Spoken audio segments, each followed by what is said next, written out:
What's going on, everybody? Welcome back to episode 15 of Bound to Improve. My name is Landon Eller. And I'm Chris Pound, and this week we are going to do part 2 of 48 Laws of Power. By Robert Greene. Absolutely. Let's get right into it. Yeah, so we didn't do an implementation segment because we broke it up into 2 parts and we wanted to get the full thing in before doing implementation. Yeah. So just kind of a recap from like the structure of the book. So each chapter is a new law, and it gives a couple of stories about that law, and then it kind of translates them and tells you how to interpret them. Yeah. Then it also provides a reversal of the law, if there is one. So moving right into law 25 is to recreate yourself. Here, Robert's talking about like you have to forge yourself a new identity. Mm-hmm. Society wants to assign you a role in life, and it's up to you to be able to pave your own road. So he argued that by doing this, you have to create, like, you have to make yourself larger than life. Like Julius Caesar, he paved his own way by putting on these broad shows that really captivated the attention of all the Romans.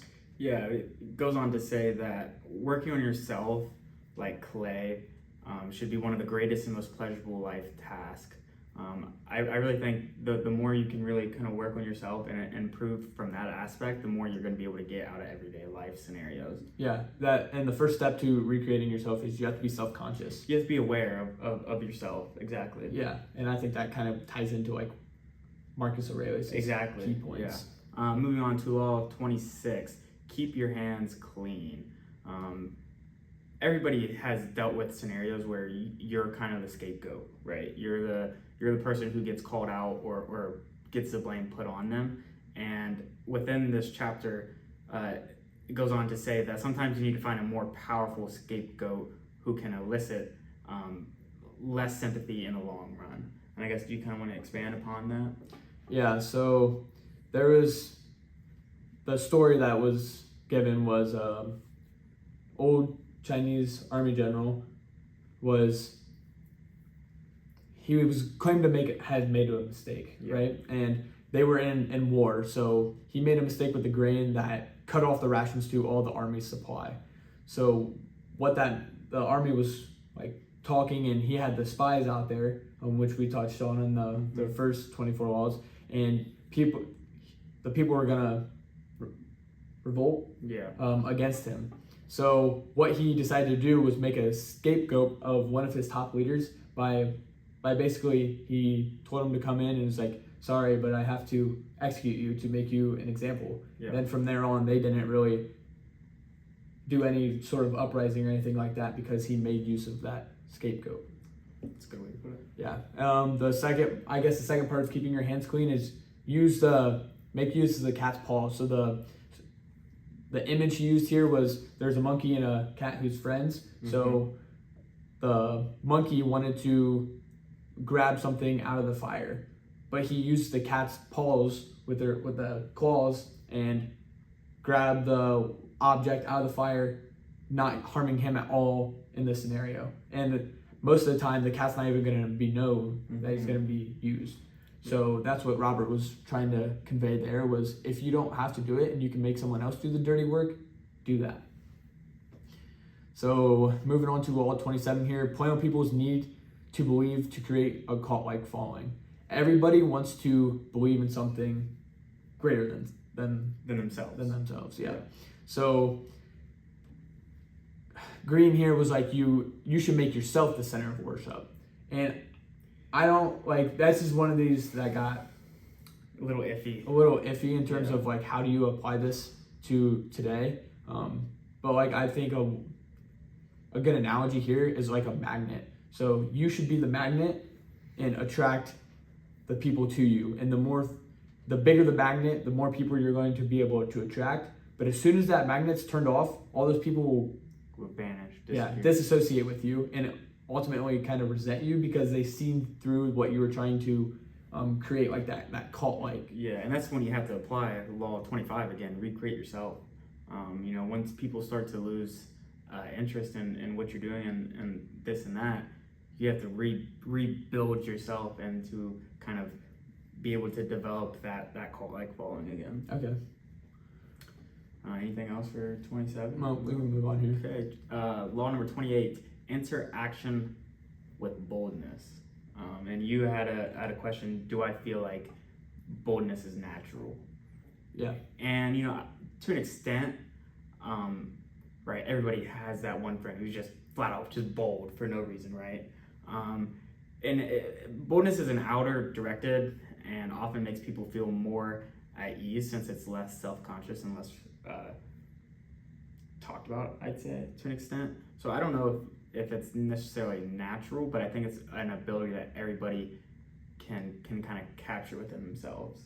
Yeah, I don't think it's natural. Okay.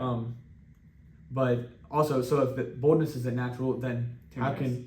can timidness be natural? Exactly. And it's not. You put yourself in that position, and that's what you're telling yourself. So that's how you act out in public. Yeah. So by kind of flipping that switch and taking on that boldness ability and making it part of you, then it's kind of like the courage to be disliked. And the student had a friend who was always inside and never went outside, and it wasn't the fact that he was scared to an extent.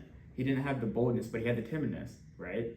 And so it's like, okay, if boldness isn't natural and neither is timid, you kind of get to pick and choose which one you are. And I think you're really a product of your environment in that scenario. Yeah. If you go down that boldness route, you're going to go kind of right through your obstacles. But if you're hesitant, you allow those obstacles to build up and block your path and develop.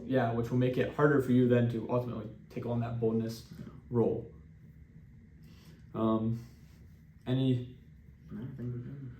Moving on to law 29, plan all the way to an end. So here, Greene argues to see as many steps ahead as possible. Like 5 steps ahead? Yeah, but I think he even takes it further. Like you should see your end goal and know when to stop. Well, that contradicts the dark horse mindset. Yeah, to an extent. But like he says something here that I'll read. It's like, once you have examined the future possibilities and decided on your target, you must build in alternatives and be open to new routes towards your goal. So I feel like even though that law, plan all the way to the end, doesn't really line up with the dark horse mindset, and like it's not really how we see it, but I think he kind of makes that contradicting point to that law that makes it applicable, that we can use. I guess my biggest takeaway from this law was when he said, when you think several steps ahead and plan your moves all the way to the end, you're no longer tempted by emotions or by the desires. And so I guess when you're fully thinking things through, right, you don't have to make those emotional decisions. And when you make emotional decisions, oftentimes they're the wrong decisions. Yeah. So I think that was my biggest takeaway from that one. Yeah. Awesome. Law number 30: make your accomplishments seem effortless. The more mystery surrounds your actions, the more awesome your power seems. Right? If you're just naturally good at something, and people pick up on the fact that, oh my gosh, he did that effortlessly, it kind of drives the mysterious factor around you. And he talked about using it in the art of seduction as well. Yeah, it's like the story he used here was like Houdini. He made it look effortless. Mm-hmm. And if people gets people talking. Yeah, and if people were able to kind of see through that, then nobody would come to his shows. Mm-hmm. But also a point I really liked here was behind the scenes, Houdini put in hours and hours. Like 10,000 hours? Yeah. A little sneak peek for next episode. Yeah, but I think that's critical. To make Yeah. your actions seem effortless, you have to do all that work behind the scenes when no one's watching, so that when the lights come on and people are in the stands, then you perform to the best of your capability. It's like Warren Buffett. Everyone knows him now, but back in the day, nobody knew him, right? I mean, there's a chart on the wealth that he's amassed over the years, and it's exponential, right? Starting out, it's very little, but over time, the compound interest factor builds into the overall wealth of his net worth. Yeah, and an image here is, imagine like a racehorse. So you're watching it on TV, you're watching from the stands. It just looks like it's elegantly moving at a fast pace towards the finish line. But if you would see it up close, it's breathing very heavily and sweating, and like you can see that struggle. But from afar, it looks effortless. So that's what he was really trying to convey here. Yeah. Moving on to law 31, control the options, get others to play the cards you deal. So instead of having other people throw down your cards and you have to play off them, you give them the options. Yeah. So here, when people have so many decisions to make, it can make them anxious having so many. Yeah. So if you're able to like narrow that window down and kind of give them an either or, they're going to pick one that's best for them and ultimately probably the best for you. Yeah, they're less likely to feel manipulated or deceived. Yeah. And so I guess it's like, it's an ultimatum to an extent. Like, Mhm. you either do this or you do this. You don't have, when you use words like freedom and option and choice, it kind of evokes the power of possibility. And, you know, in this scenario, you don't really want a million different possibilities, right? You want one or two outcomes that you can control rather than them controlling the situation. Yeah, and it's ultimately going to benefit you to give you more power. Exactly. It's just like if you can get the bird to walk in the cage on its own, it will sing more prettily. Yeah. Law number 32 here, play to people's fantasy.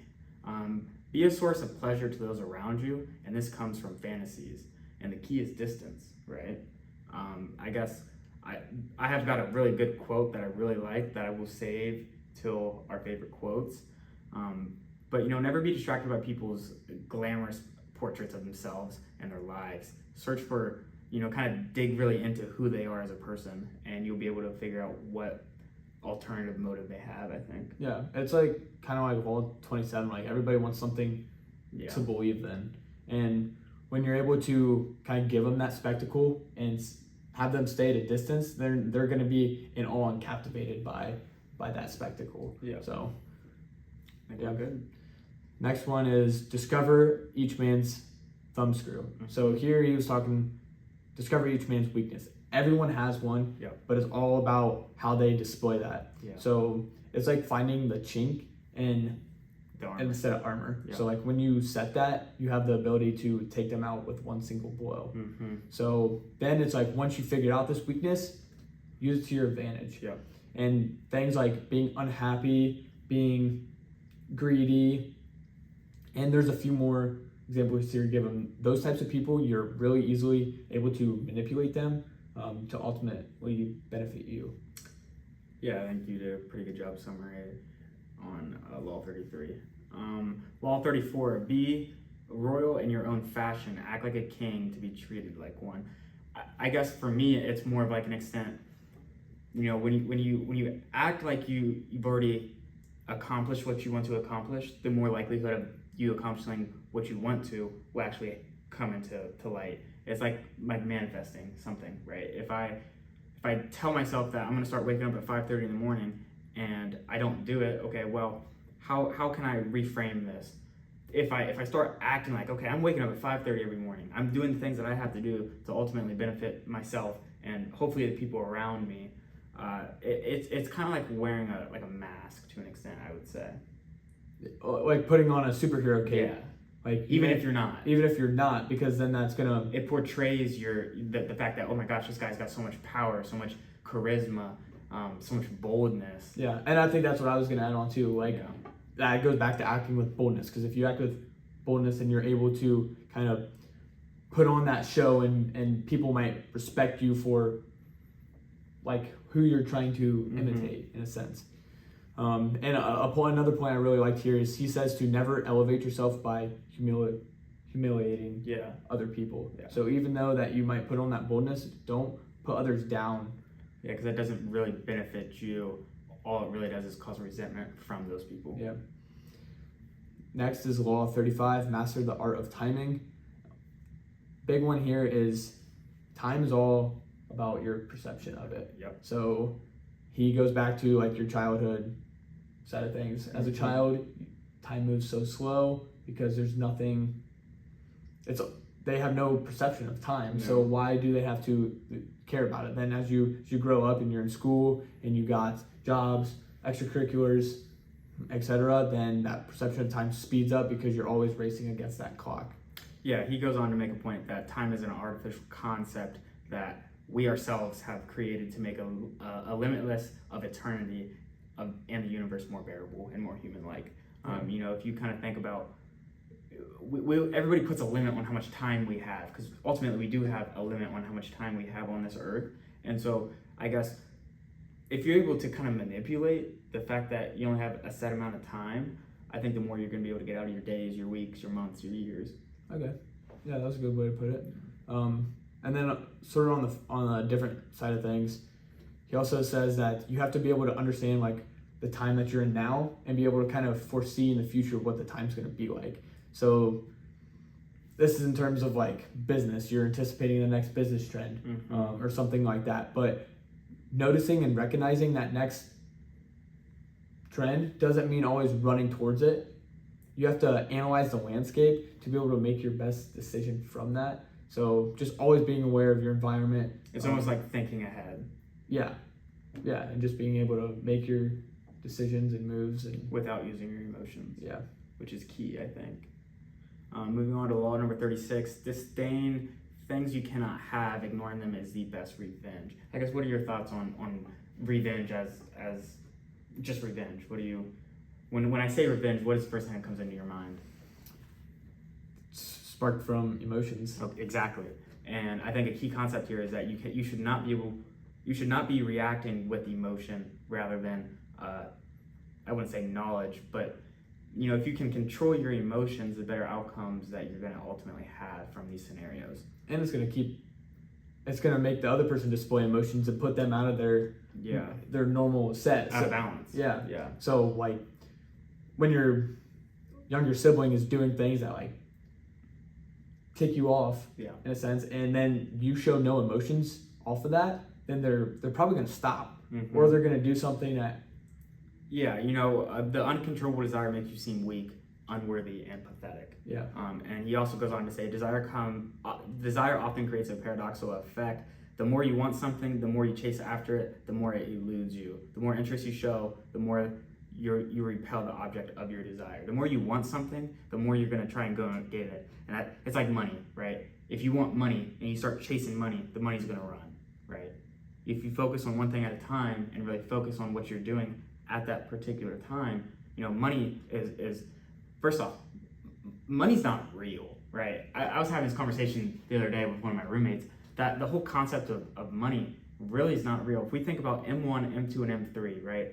How much money is in circulation in the M1 aspect, right? 5-6 trillion. Okay, what about M2 and M3?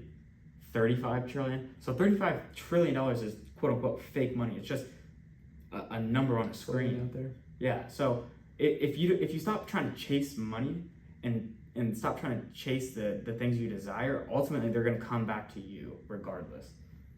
So I want to make sure I understand what you're saying there. So it's kind of like someone is trying to make you upset, and instead of reacting to them and by ignoring them, then you're going to be able to. They're going to react out of emotion. And you're going to be able to I wouldn't say overpower them, but to an extent, like capitalize on their emotional decisions. Okay, awesome. I think we're good for sweet. Moving on to law number 37: create compelling spectacles. This is all just about like being the center of attention, captivating people's attentions to kind of elevate your power. And how I kind of thought about this here too was thinking back to. I'm forgetting the book, but I remember the point. Dramatize your ideas, and that's ultimately going to make people interested in them and you, ultimately. Yeah, the words people use to persuade us virtually invite us to reflect on them without the words of our own, right? It's like someone else's ideas. Yeah, and here he was like, try not to use words, because words get you... They're dangerous. They get you into trouble. So, like a personal example for me was... When I was given a presentation at work, have some way that you're able to engage the audience. So I could sit up there and talk about everything that I did, show them all the changes, but they are busy professionals. And especially if they're on like a Zoom call, they're not interested in what you're saying. They're probably not, or they're doing something else because they got a million different things to do. So if I structured the presentation around giving them the controls and kind of them walking through it, then they have to be engaged and they have to I'm giving them the spectacle and having them figuring it out. Yeah. So that's just another point I Way want to to use a real world experience. Thank you. That's a good one. 38 here. Think as you like, but behave like others. Interesting concept here, I think. We all tell lies and hide our true feelings. For complete free expression is a social impossibility. It's almost like having a filter on to an extent, I would say, right? Yeah, like it's just like putting the same mask on as everybody else in society, so they're not like, You don't want to be different. You don't want to be an outcast. You don't want to be the scapegoat. yeah. So everybody else points at you and uses you as an example, and tars and feathers. But if you're the same as everybody else, right, that can't happen because, ultimately you're always going to have your own ideas and your own thoughts. But deciding what the right opportunity and situation to portray your own thoughts and opinions is important to understand, I think. And to that point, it conceals like your next steps. Yeah. So if you're always being yourself, being unique, then everybody's going to see your next steps, and they might intervene and cut you down, find your weaknesses, and like Manipulate you. Yeah. But if you are blending in with society, your environment, and mimicking the other people's steps, then they're not going to be able to see what you have planned, what you have coming, and it will ultimately come as a surprise to them. Yeah, you should think on your own, but act like everybody else, I think is the message here. Yeah. Good. Yeah. I think we move on. So the next one here is Law 39, stir up the waters to catch fish. So just to use like a fishing analogy, maybe to make it a little bit more clear here. So you're just in the middle of a lake, you cast your fish, you're a fishing pool. Mm-hmm. Every once in a while you'll catch a fish, right? Mm-hmm. But if you're able to shake up that bottom floor where most of the fish are laying dormant, and it's going to bring all the water or fish to the top. And once you recast your bait, the fish are going to look at that hook even more, like there's Enticing. Even more enticing. There's going to be more fish looking at it, and you're going to be able to catch that fish. Yeah. So, and it's like shaking up that bottom ground is making them show their emotions, making them vulnerable, so you're able to manipulate and capitalize on that. I think the biggest takeaway from this book for me is don't react out of emotion, right? Because when you're making decisions out of emotions, you're not really being able to think things ahead and thoroughly as you should be. And the only way you can't react out of emotion is if you truly understand yourself, I feel like. Yeah.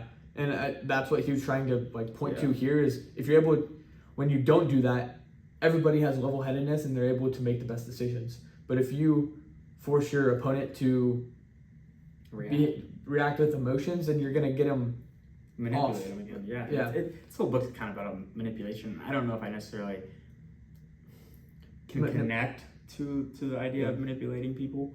I think there are certain scenarios where manipulation might help you in the long run, but or help you in the short term, but in the long run it bites you. Exactly. But just like a lot of the stories in here, it ends up biting them. It ends up biting them. So even though they make it to power, ultimately they lose at the end of the day. Yeah. Moving on to law number 40, despise the free lunch, right? In the realm of power, everything must be judged by its cost and everything has a price. I thought this was one of my favorite laws here in the aspect that when something's free, it's not really free, right? If everything has a price. Exactly. When you get a coupon from a store, okay, you might get $5 off on the next one you buy, but you still have to buy one, right? So now they're enticing you with this $5 coupon, but they just got you into the store, right? And you're gonna have to buy something in order to ultimately get the reward that you're seeking in the first place. So you're still spending money, you're still going out of your way. They got you in the store. They're gonna put the deals in the back, so you have to walk through all these other aisles and get distracted by the countless other things. Oh, that I could use a can opener, right? How many times have you gone into a store with no list? That's the biggest mistake you can make, right? Because you have no idea what you're gonna walk out with. And so that's what I'm trying to convey. Yeah.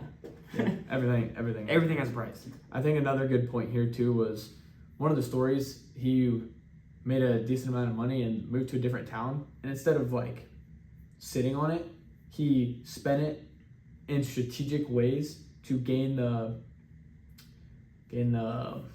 like, what word am I trying to think of? Gain the blank of the people.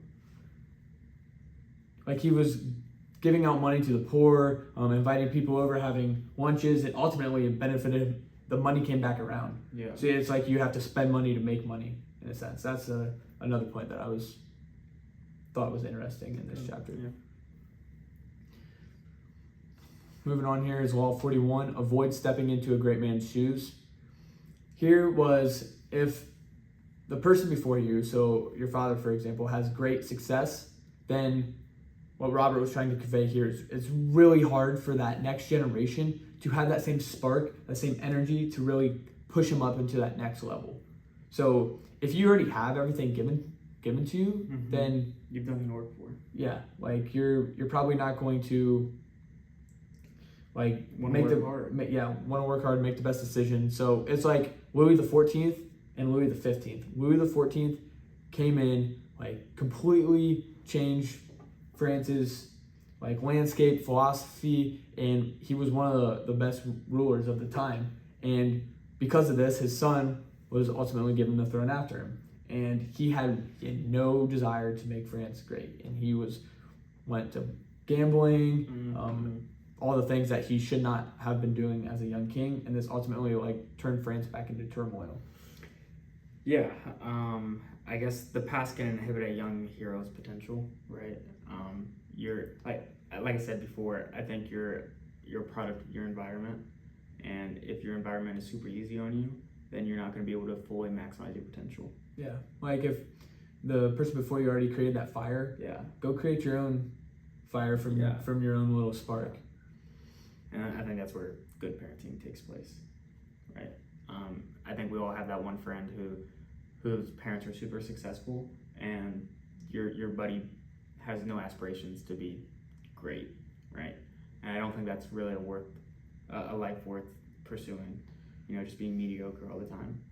Yeah, but I don't think like you can let that affect you, like in terms of everyone has their own path that they're going to be taken in, and it's going to stink to see that lost potential potentially, but there's only so much you can do to try to foster that spark for themselves. Yeah.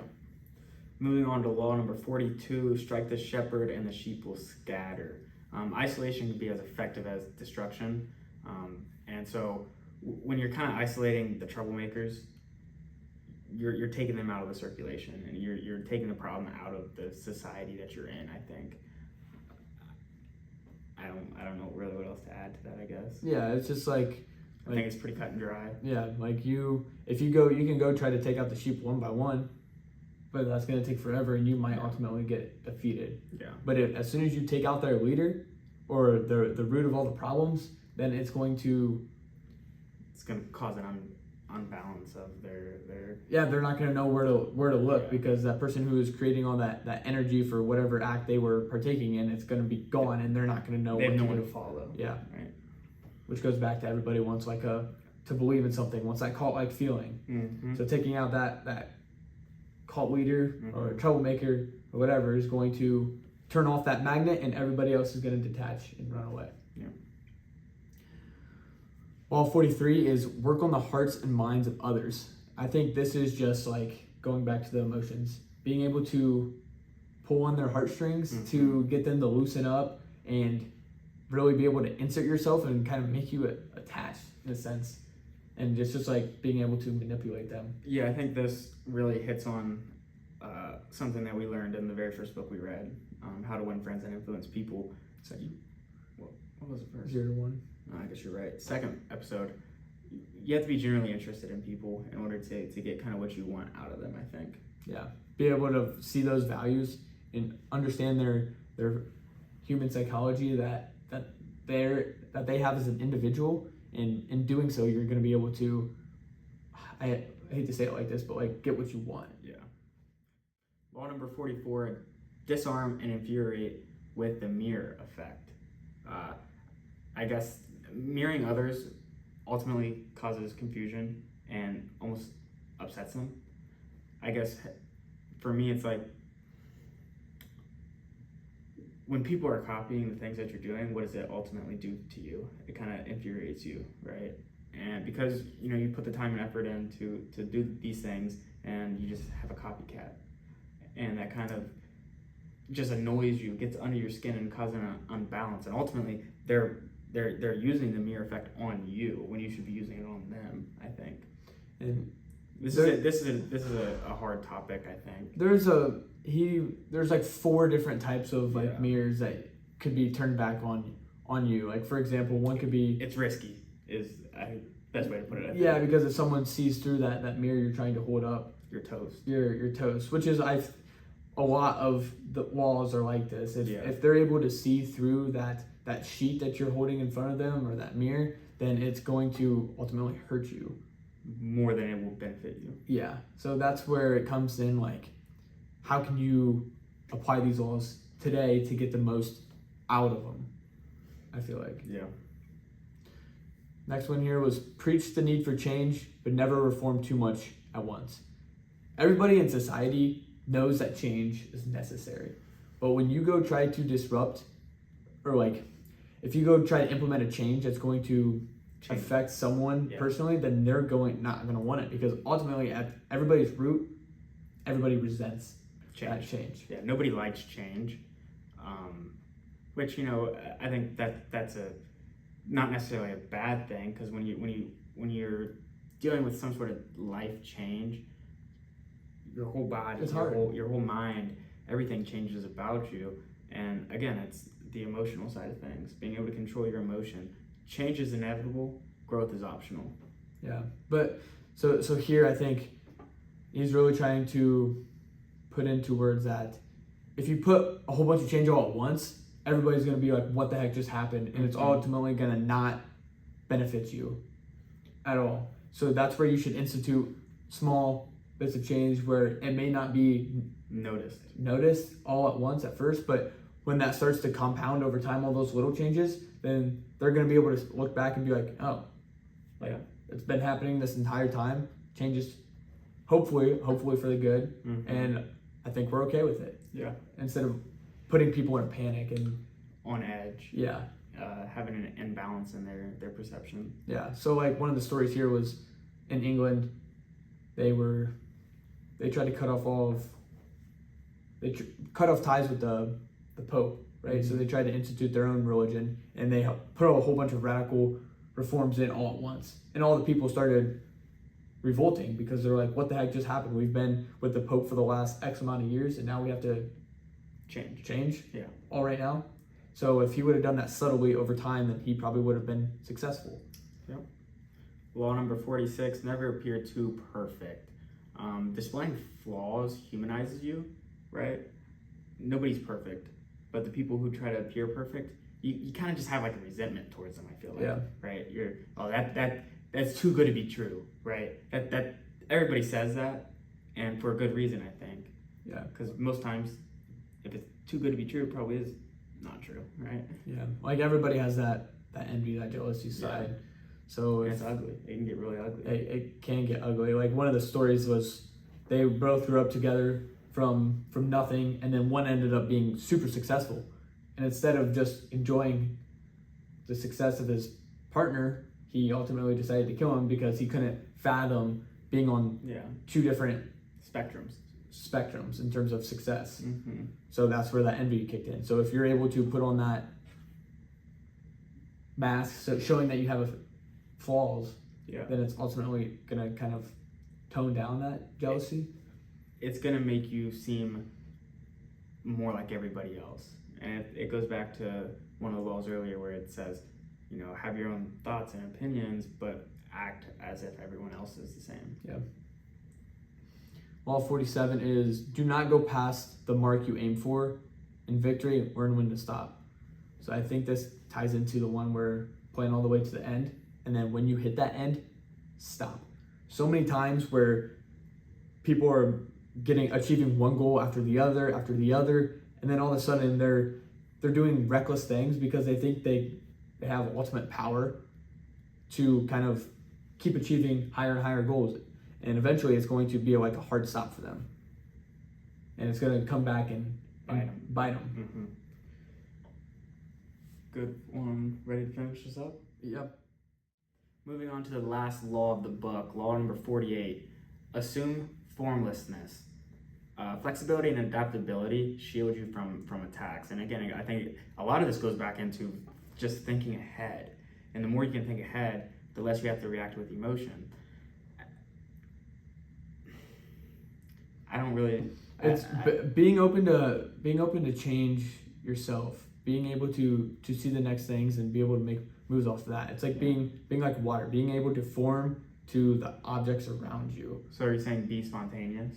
In a sense. I think everybody loves that spontaneous person, right? You have that one friend where he asks you, "What are you doing tonight?" And your reaction is, "Whatever you say we're doing," right? It's just spontaneous. It's fun. It's encouraging. It's that cult-like leadership. Yeah, and I think this also applies to like a business sense. So, say you make paper clips or something like that, Okay. and you've been in the paperclip business for 10 years, Mm-hmm. but then something comes along and you're aware of it and you know like it has the potential to change the entire market.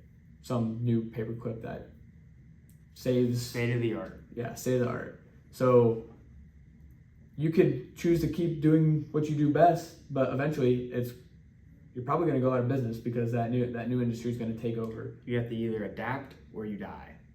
Yeah. So the story he used in the book was the Spartans were known for their ruthless military tactics, and they stuck to the same thing every single time, every single war. So they ended up finding another superpower at the time, which was Athens or the Athenians. So they took to the seas. They had various ways of fighting. Ultimately, they got defeated. That people of Athens did. But in the long run, their weird ways of, they were exploring trade routes. They were experimenting with new types of money and all these different things. They were adapting. Yeah. To society. Yeah, assuming that formlessness. And it ultimately broke down that rigid structure of the Spartans. Mm-hmm. So it was causing those cracks in that solid beam, and eventually they just cracked in half and they were no longer a major power. Nope. Alrighty. Well, I think that pretty much summarizes all 48 laws of power. You want to kind of go into our implementation for these 2 weeks here? Yeah, so mine was law 28, which was enter action with boldness. I'm going to try to make one bold decision, try to stick to it, see what happens. Bold decision, a day, a week, a month, a year? Well, a week. Okay.